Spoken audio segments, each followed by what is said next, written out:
নমস্কার, আমি international human rights protection Hooghly জেলা অধ্যক্ষ সৃজিতা দাস বলছি চুঁচুড়ার থেকে।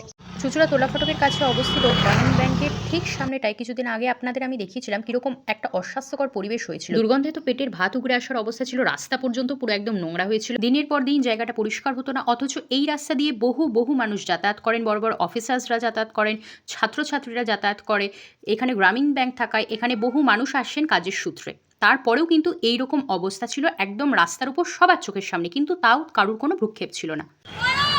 আজকে আমি আছি বুনোকালীতলার সংলগ্ন যে গ্রামীণ ব্যাংকটা রয়েছে ঠিক তার সামনে। কিছুদিন আগে আমি আপনাদের একটা ভিডিও দেখিয়েছিলাম, গ্রামীণ ব্যাংকের অপোজিটে এই জায়গাটায় রাস্তা পর্যন্ত নোংরা ছিল, আর এরকম কীরকম অবস্থা হয়েছিল, কীরকম অস্বাস্থ্যকর একটা পরিবেশ হয়েছিল সেটা আমি আপনাদের দেখিয়েছিলাম। আর বর্তমান পরিস্থিতিতে এই রকম আমাকে বহু মানুষ জানিয়েছেন যে আমার ভিডিওর পর কাজ হয়েছে। ধন্যবাদ, অসংখ্য ধন্যবাদ পৌরসভাকে আমার ভিডিওটা দেখে যে আপনারা জায়গাগুলো পরিষ্কার করে দিচ্ছেন। এই হচ্ছে বর্তমান পরিস্থিতি, একদম পরিষ্কার হয়ে গেছে। মানুষকেও সচেতন হতে হবে, আপনারা যত্রতত্র নোংরা ফেলবেন না। সবার বাড়িতে গাড়ি যায়, আপনারা নির্দিষ্ট জায়গায় আবর্জনা ফেলুন যাতে তুলে নিয়ে যেতে পারে এবং তাদেরও কাজ করতে সুবিধা হয়। পৌরসভা কত জায়গায় পরিষ্কার করবে, যদি জায়গায় জায়গায় এরকম ডাম্প করা থাকে নোংরা, সেই জিনিসগুলো আমাদেরও বুঝতে হবে। পৌরসভার দায়িত্ব অবশ্যই পরিষ্কার করার, কিন্তু নিজেদের মধ্যেও সচেতনতা রাখতে হবে।